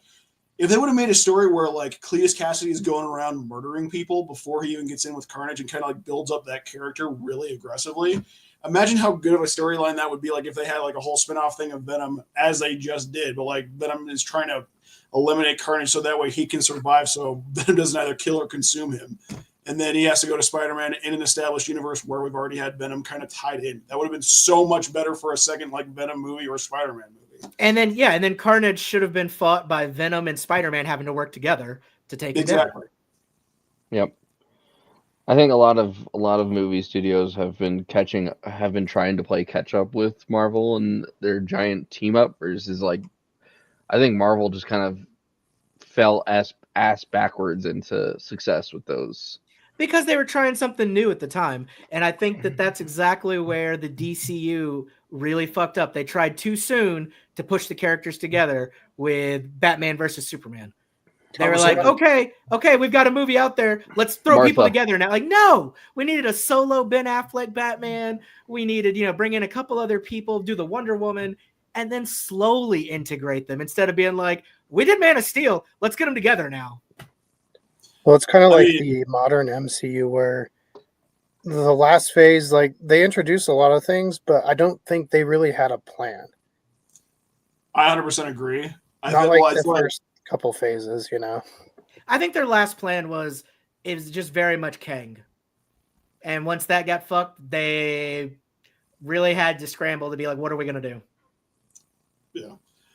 And I mean, in all honesty, like I think with how Marvel came to success so quickly, I think it kind of accentuated just the issue with a lot of major studios is where creativity is no longer what the driving force is. It's obviously profits. It's a business, which I understand, but at the same time, once you milk something so goddamn much, nobody wants to see it anymore. You have to create something new. You have to be willing to be a visionary and see where it can possibly go. And if you're going to hire the artists to do that, you have to let them create what they want. And it has to be still within like the confines where you let the fans still have what they want to see in the movie, but still give something new enough to give them a draw and actually be creative with what you do.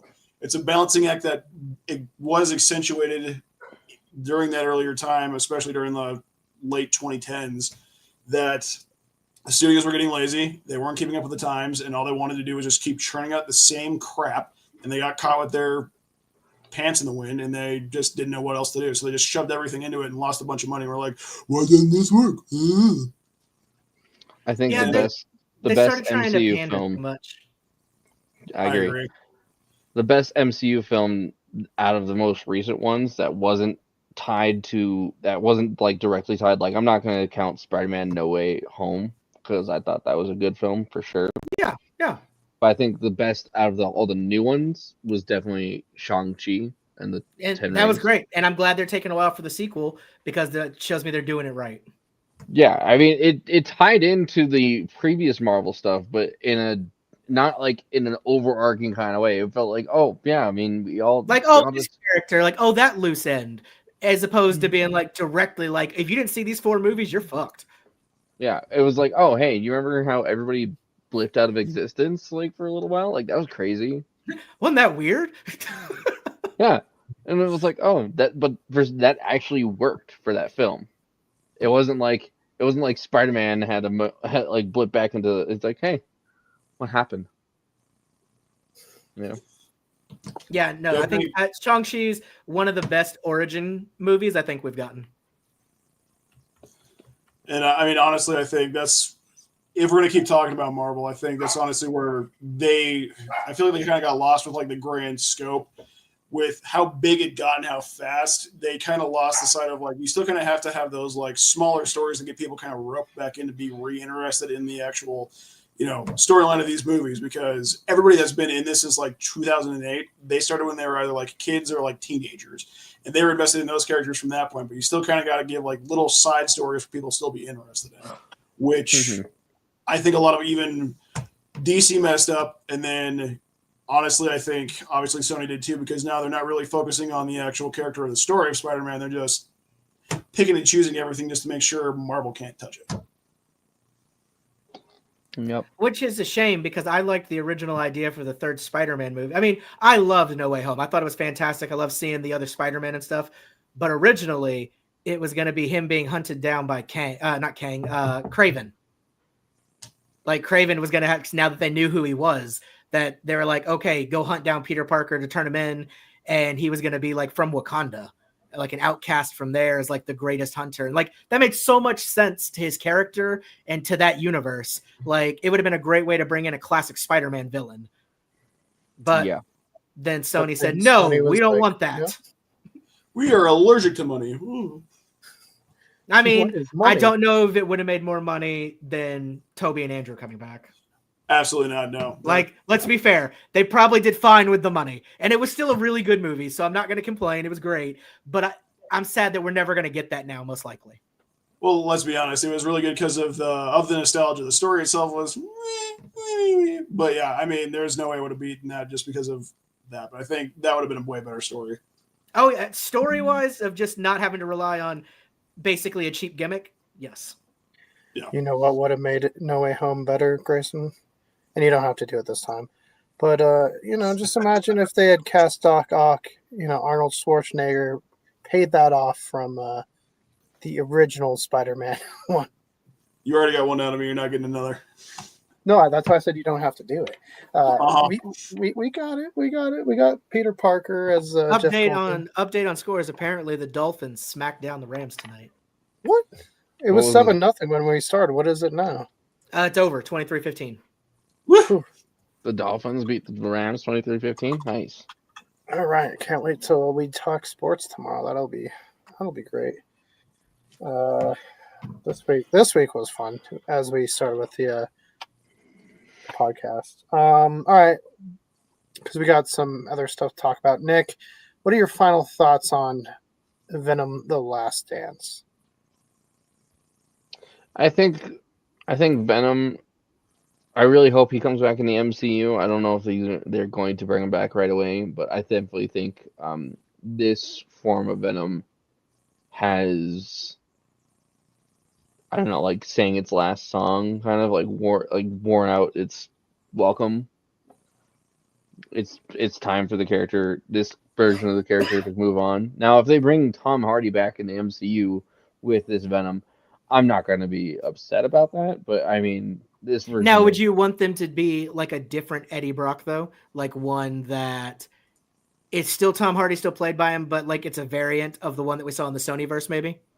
Yeah, maybe where he's smarter. Like, same character exactly, but he's in this universe. He didn't have the Venom adventures in the other one. Yeah, I would welcome that. Yeah. I wouldn't. I don't want this version. I don't want this version of Eddie or this version of Venom necessarily. I want Venom back in the MCU because Venom and Spider-Man is such a iconic. It's like Batman and Joker. Yeah, almost like a Batman and Joker, but yeah, it's right up there for me. So it'd be a shame if they didn't bring him back. However, like I said earlier this evening, they've already set up Scorpion to come back into the MCU because Matt Gargan was in Spider-Man: Homecoming. So they have they have to pay it off. I think they so. they have to pay it off. They have a villain that they can actually use. And it's another villain that we haven't seen in another movie. Like they need to do it. And again, they've already introduced J. Jonah into the MCU, so it could easily be done because J. Jonah is the one. For those who don't know, J. Jonah is the one who commissions the suit for Scorpion because he does the Spider Slayers and all that stuff. Mm-hmm. Speaking of which, that's a very good point, David, because I could see them doing that if they did that story and try to introduce the Sinister Six. Because have J. Jonah Jameson call Spider-Man a menace, have him fund the team, Mac gets stuck in the suit, the other part of the Spider Slayers end up getting stuck in their suits, or at least becoming villains because of it. Then you get the Sinister Six, and Sony can finally stop trying to make a Sinister Six movie work and actually have a good enough story for that to happen. They kind of had the Sinister Six with Homecoming. I mean, not Homecoming, with No Way Home. They kind of had that. I can see them going off that. Shoot, I just had from what I understand, I was thinking more like what they could do the Spider Hunters the same way they did the Winter Soldier storyline in the MCU, like how there were other super soldiers that were supposed to go after Captain America and supposed to take over the world, but they all died. I could see them doing that with the Spider Hunters. Yeah, and from what I understand, the next Spider-Man movie was very, very hotly contested what they were going to do, and unfortunately Sony won out. That it's going to be another big multiverse type esque movie, only because of timing and stuff. Originally, from what the plans were, Kevin Feige wanted to do street level and have it be him and Daredevil together taking on Kingpin, which would have been amazing, right? I mean, that's classic Spider-Man. That would have been fantastic, especially from the TV show, from Daredevil movie. Like, it would have been great. But they won out that they're getting their way. And from what I understand, you know how they're allowed to have like one MCU character, like a hero, join him in each movie? Supposedly, the one they've been looking at is to get Chris Pratt in this. So it would be Star-Lord, which I guess he's on Earth. So I guess it meant, something. But that's what the rumors are right now, that it's going to be something on a bigger scale instead of street level, and that Star-Lord is going to be with him for whatever reason. God, I hate Sony. Grayson, update. Did you see fantasy football? What are we talking about? Trades, scores? I did not. So, it is not a good day for the Bulldogs today. No, I saw that, and it's unfortunate. My streak has ended, but we can talk about that more tomorrow. Yeah, I can tell you, if anybody's not going to be interested in that, it'd be the people that are watching this. Hey, but you know what? It could spike. Yeah, no. What Tom Holland had an idea too, because he was kind of talking about it on his interview, and he said there's like 4 or 5 scripts he read, and at some point I kind of just wonder if they gave him 4 to 5 so they would confuse him and he wouldn't leak it. But I don't know. Oh man, Grayson, you barely lost. Sorry. It was so close. The liquor will start flowing regardless of what happens. So it's like less than 4 points, man. Oh, yeah, it's brutal, but this is the best I've done in this league in a while. So I'll take what I can get. But it is, there you go. Salute to you. Unfortunately, come to a close. So, but yeah, I think that classic, especially after seeing Daredevil in that little bit of No Way Home, like they're teasing us so hardcore with the Daredevil Spider-Man team up, and they're such perfect parts together. It works so well. We gotta have that. Like, it's gotta happen. It really pisses David, me to your off. point. Sorry, go ahead. Yeah, no, go ahead. No, I was just gonna say, like, just to your point, it's like after Deadpool, after everybody's kind of after every single multi-commercial customer has basically said, we're tired of all the multiverse stuff. Can we just do something where it's just small and contained? This is going to be such a step backwards for no reason. Well, I think it's because the timing with the way things have been working out with Blade, all the other movies and things being pushed around, this Spider-Man falls right in between Doomsday and Secret Wars. So they couldn't it was another point against them doing the self-contained, because they'd be like, why would he be worried about this if this is what's happening? So I guess I get it, but it just sucks. They could have made it work. Yeah, because there was one rumor it was going to be like on Battle World, like the Spider-Man one was going to take place on Battle World. Which I'd rather that and have some crazy thing happen there on Battle World that everybody, you know what I mean? I would love it if the rumor is true that all the movies in between are all Battle World movies, all leading up to the big Secret Wars event. That'd be At awesome. least it would feel cohesive, you know. Right. I don't know if that's what's going to happen, but I would love it if it did. So Grayson, final thoughts, Venom 3, The Last Dance? I'm glad the music has ended. I'm glad we're all going home. I'm glad the club is turning the lights on because this series was cheap, poorly written, and the characters were not the characters. I mean, kind of to Nick's point, I didn't really like Tom Hardy's Eddie Brock. I mean, not because he did a bad job doing like the accent and the acting. It was just the writing was dog water. And so if like in that scenario of a multiversal Eddie Brock coming back as, or Tom Hardy coming back as an Eddie Brock in a multiversal scenario where he's like Tom Holland's, you know, nemesis at the Daily Bugle, and they set that up like correctly and kind of have him be the last villain in like the next trilogy of movies, I would be behind that 100%. 100%. Because if like he can kind of play him as like a shisty New Yorker who kind of like, you know, tries to, you know, take advantage of Tom Holland being like new in the business or something like that. And then he gets one up by Peter after he gets the symbiote and actually follow that whole storyline. I'd be down to clown with that story 100%. I think the movie could be really good. But just Sony just does not know how to do any of these characters any justice besides trying to milk it for all the money that it's worth, which I understand, but at the same time, as a fan of these characters, you just kind of feel like they're being done a disservice to, which they are. And I'm glad that I no longer have to watch a very subdued version of a character that I've come to love and enjoy throughout the years just being done dirty. So I'm glad it's over.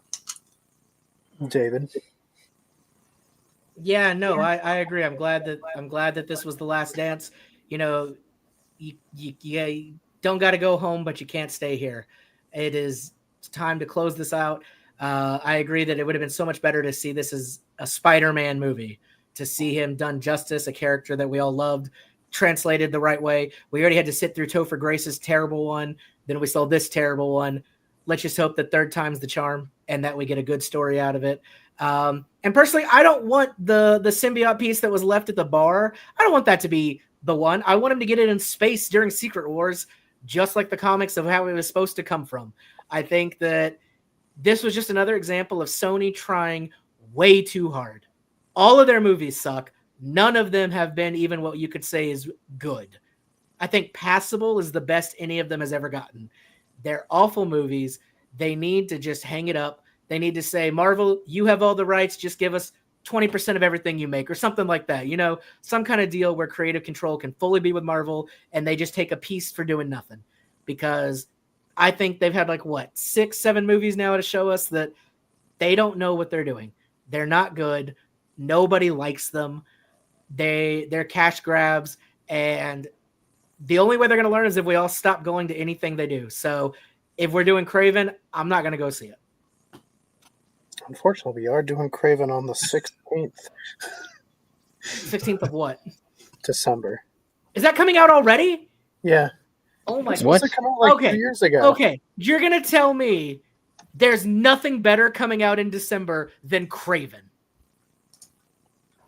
There's nothing better between now Pop and culture then. wise, let's see, December release. Nosferatu's coming out on Christmas. I would rather do that than Kraven the Hunter. Bro, we could do Moana 2, okay? And that, at least that's probably going to be a good movie. Which Nosferatu are you looking at, Grayson? Oh. There's actually 2 coming out. Well, there's Gareth Eggers' Nosferatu coming out on Christmas Day. Movies that come out in December. I'm going to read you this list. Let's see. It says Kraven the Hunter on Google. Keegan, I'm going to read you this, and you tell me if this is going to be a better movie than freaking Kraven the Hunter. Werewolves starring Frank Grillo. Two scientists try to stop a mutation that turns people into werewolves after being touched by a supermoon the year before. I would rather see that. Hold on. If this is right, how are we not doing this?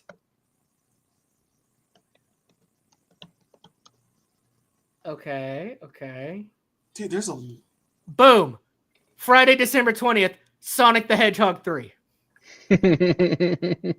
I bet we all actually plan to see that movie. He's not wrong. What about... Or even the Lord of the Rings War of the Rohirrim?